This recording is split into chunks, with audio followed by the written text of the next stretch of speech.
Bonjour de nouveau, me voici installé dans une autre pièce de ma maison pour parler de Lola Montes, pour évoquer ce film et m'interroger sur l'interprétation de Martine Carol qui est sans cesse remise en question. Donc on se dit, il y a un truc. Pour beaucoup d'œuvres majeures, les acteurs sont généralement appréciés et ne sont pas systématiquement remis en question, comme c'est le cas de Martine Carol en fait. C'est étonnant et donc il faut vraiment s'interroger. Alors j'ai reçu aujourd'hui par la poste Lola Montes, lecture croisée. Je vais lire cet ouvrage qui alimentera ma réflexion, puisque moi j'en ai besoin. J'ai besoin de comprendre ce qui ne va pas, ce qui est censé ne pas aller dans l'interprétation de cette actrice que l'on s'autorise à dénigrer finalement, enfin de moins en moins puisque les gens sont de plus en plus éclairés, alors qu'on ne s'en prendrait pas de la même façon à des actrices comme, je ne sais pas, Marilyn Monroe même, qui est pourtant parfois plus discutable dans son jeu que Martine Carol, à mon avis, même si j'aime beaucoup aussi Marilyn Monroe. Mais elle est plus sujette, enfin, elle porte plus à la critique finalement, parfois du moins, que Martine Carol, mais c'est mon point de vue. Alors, donc, je vais lire cet ouvrage, mais en attendant, je vais vous parler des premières scènes de Lola Montes et des réflexions qu'elles m'ont suggérées. Alors, on commence par voir évidemment Peter Ustinov, qui annonce l'événement le plus sensationnel du siècle, celui que nous attendons tous. Donc il y a un côté hyperbolique dans cette présentation, on s'attend à quelque chose de vraiment important, et de quoi on va parler? D'une courtisane. Mais ça, j'aurai l'occasion de revenir sur ces choses-là. Alors déjà, quelques remarques sur l'interprétation de Peter Ustinov. Donc Peter Ustinov a été très critique par rapport au jeu de Martine Carol. Il dit en substance dans une interview que ce n'était pas une très bonne danseuse.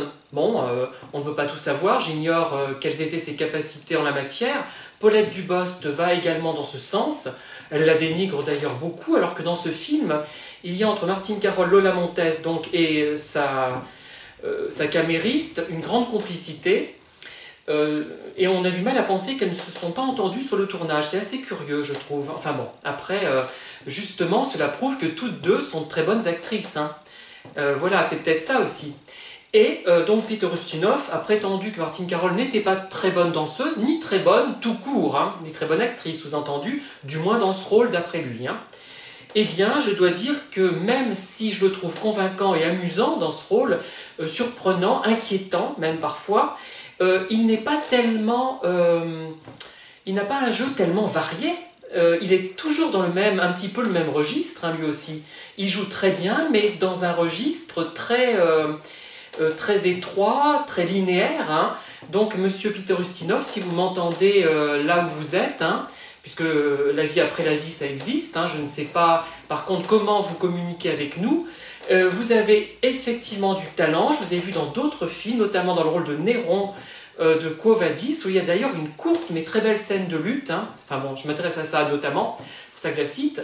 Vous êtes très bon, mais vous ne variez pas toujours au sein d'un même film votre jeu. Donc, il faut quand même être plus modeste, monsieur. Voilà.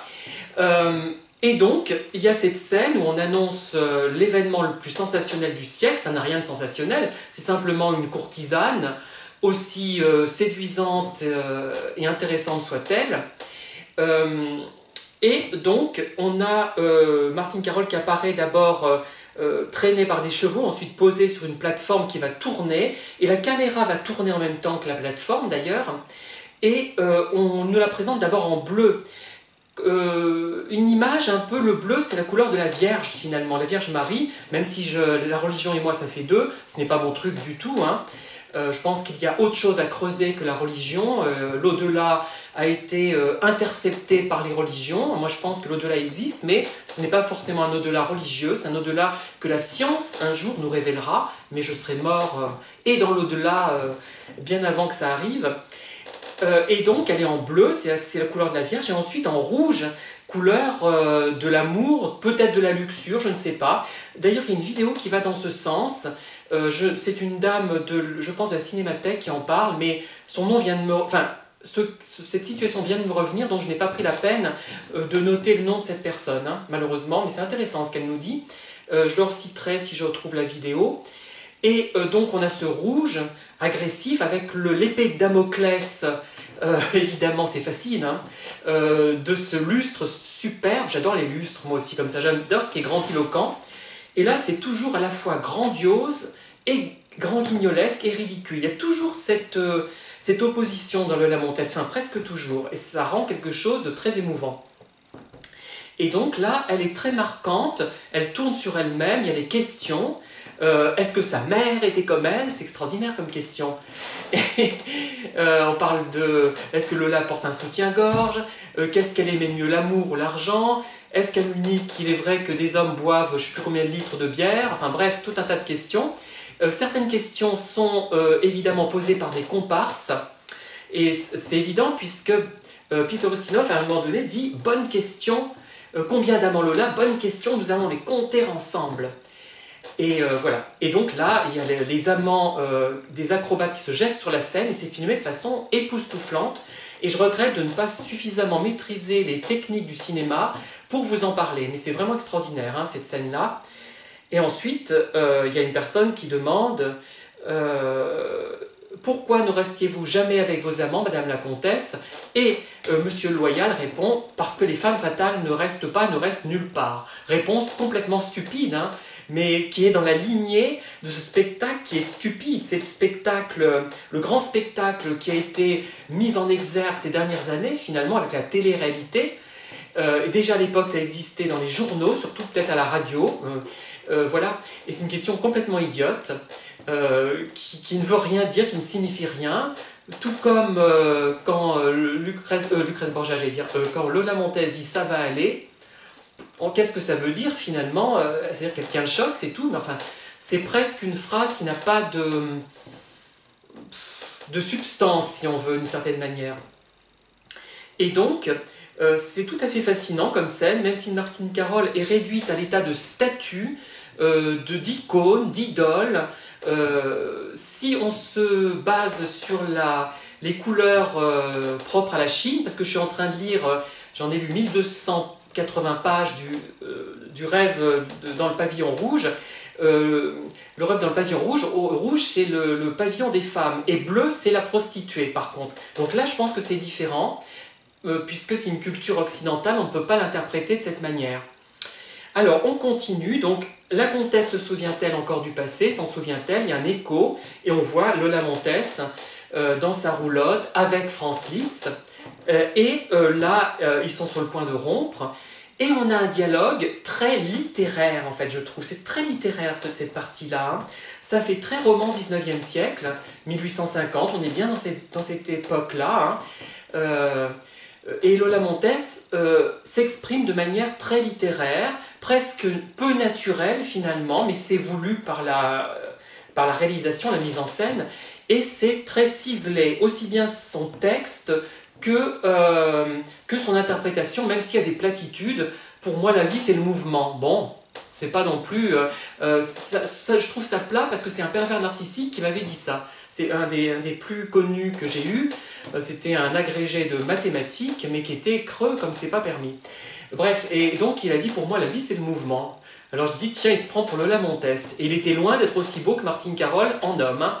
Non, non, c'était pas l'équivalent masculin de Martine Carol physiquement, malheureusement. Voilà. Et c'est très littéraire, très esthétique.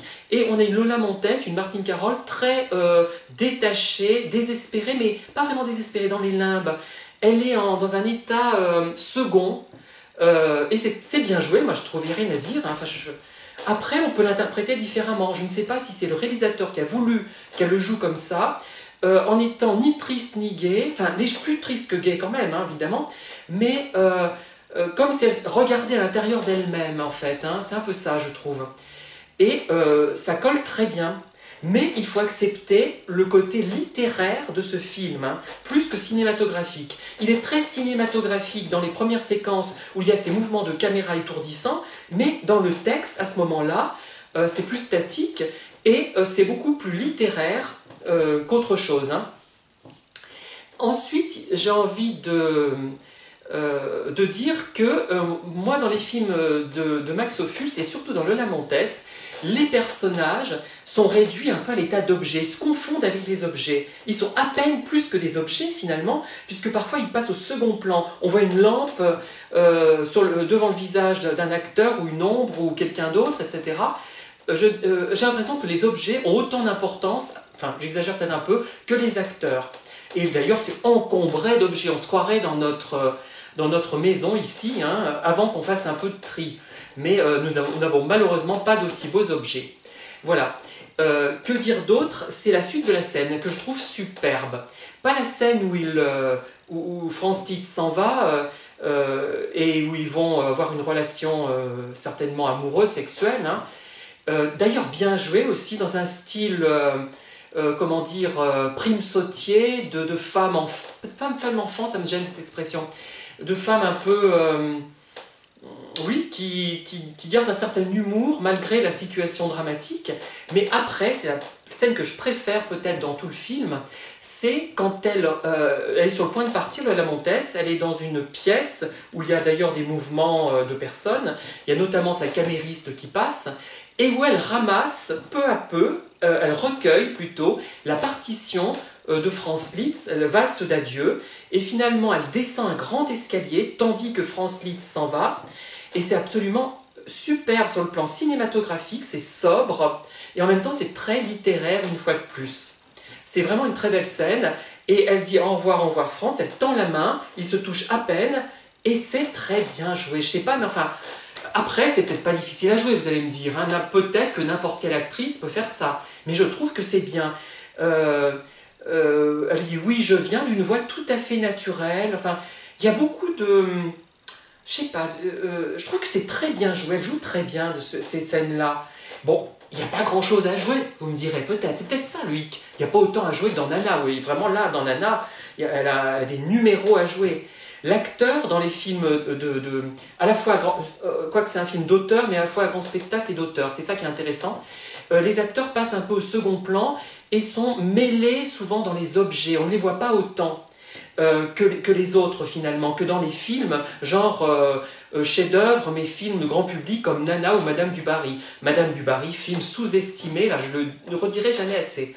J'adore ce film et tout le monde dit qu'il est mauvais, enfin mauvais, pas aussi bon que d'autres. Moi je trouve meilleur même peut-être que Nana. Enfin bref, voilà. Donc très belle scène, très bien jouée, et je dirais que finalement, dans cette partie du film, Martine Carol a un jeu plus divers, plus varié que celui de Peter Ustinov, hein. Au départ, elle est dans le cirque à peine audible, mais très convaincante, très naturelle dans sa façon de s'exprimer.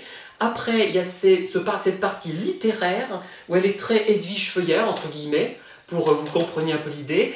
Et la troisième partie, où elle est entre les deux, je dirais, entre la littérature et le côté naturel, où elle dit au revoir à Franz Liszt, et c'est une très très belle scène, c'est franchement très poétique, et c'est ce que j'essaie de transcrire dans mes livres, moi. Je m'effertue grâce à ce film, enfin grâce à ce film. C'est un peu un modèle littéraire pour moi, hein, ce film. Il est très à la fois novateur et conventionnel finalement. Et ça, on ne souligne peut-être pas assez.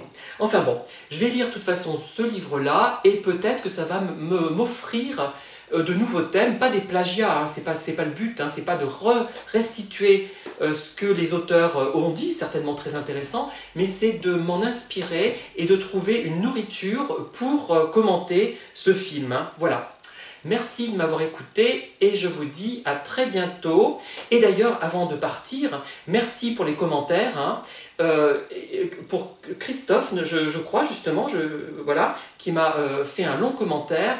Et il y en a d'autres, il y en avait un autre qui m'écrivait beaucoup, qui était très intéressant, qui avait fait une superbe chanson, mais vraiment inspirée, et pas seulement d'ailleurs cette chanson-là, les autres étaient aussi intéressantes, qui concernaient Martine Carol, et je ne l'ai plus revu, je ne l'ai plus entendu, je n'arrivais plus à le joindre au téléphone, je ne sais pas ce qu'il est devenu, ni par mail, et je le regrette infiniment.